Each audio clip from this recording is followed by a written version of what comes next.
I used to go to uni for game design and computer programming. It was a nightmare. I was pushed to continue my education after high school. I'm sure a lot of people can relate. It was all I ever knew, all I've ever done. I didn't know I needed a break from the education grind until I crashed out. Even though university is still a sore spot for me, I still hold some memories close.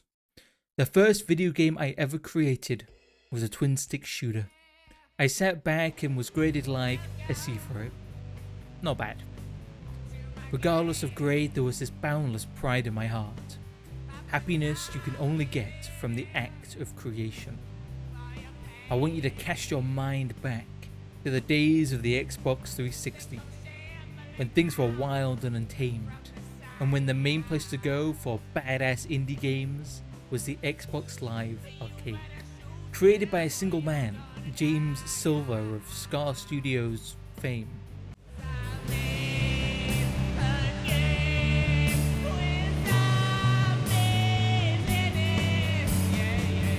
I Made a Game with Zombies in It is a game that is still remembered today as an indie classic.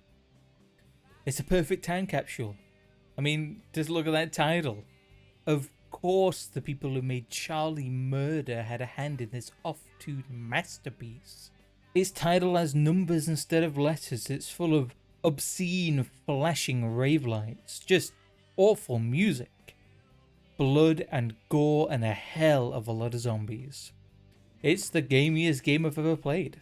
It takes some serious talent and dedication to make a game to begin with, let alone to produce one solo. Imagwazi is the game I'd point to if I was ever asked what video games in the early 2000s were like. A time that I only really remember through the media that defined my childhood. The game begins with an exclamation. This game has zombies in it. You play it once and think, yeah, this game has zombies in it. It's pretty cool. And then you play it again and ask, why does it have zombies in it? Why did the developer choose to give zombies top billing? It's because zombies are easy. Zombies are simple. They're immensely popular. The dev is keenly aware of these facts. There's an intentionality behind it. I would say they picked zombies because they were ironic. The meta-ironic irony cycle, popularized by Dr. Dubbbz, is a lovely little framing device that we can use to determine what level of irony we're working on here. So firstly, we have the title. It's clearly ironic.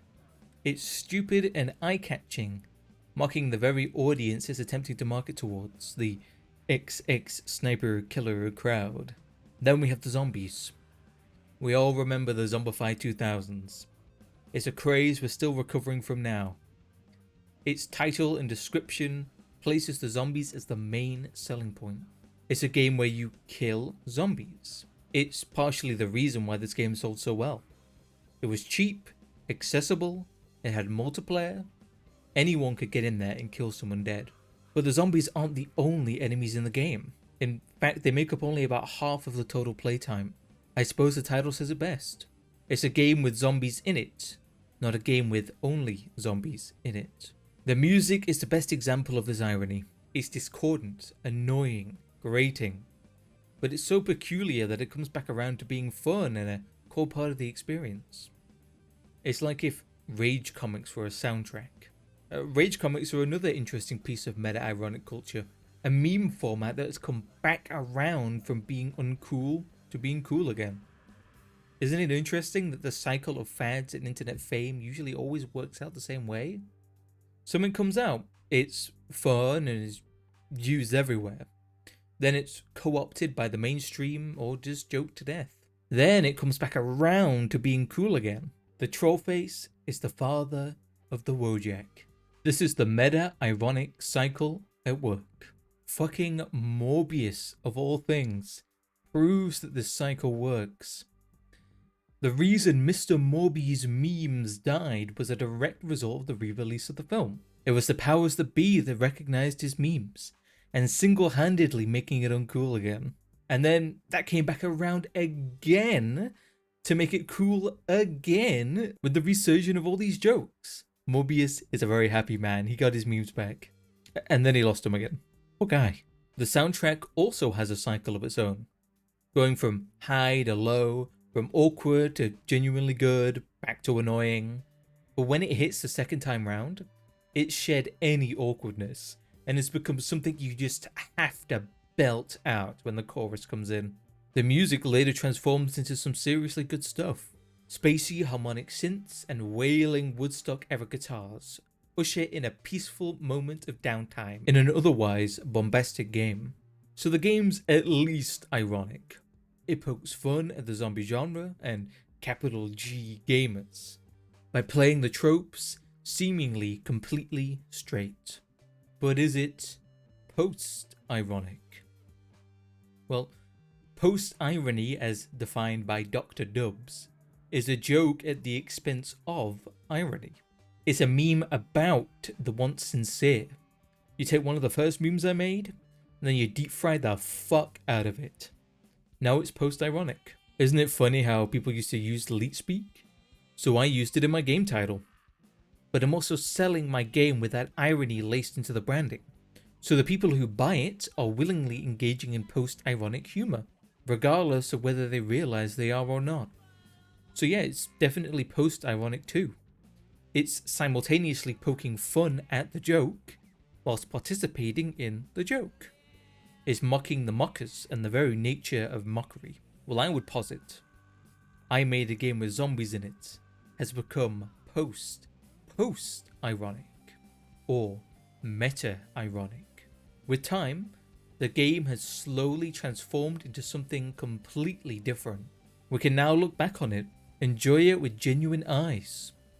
It brings back old memories of playing COD with the boys, struggling against Ninja Gaiden or Dark Souls, grinding all those Halo achievements for that mythical Hayabusa armor. A time that's sorely missed. It was simpler, but also a time that's remembered fondly. But I feel that nostalgic memories are more powerful than the reality ever was.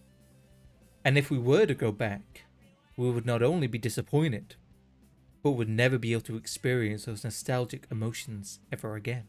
It's through this nostalgia, this mature appreciation, that I made a game with zombies in it becomes a meta-ironic masterpiece. Any cringe that this era would bring is gone, replaced only with beautiful memories and warm fuzzy feelings.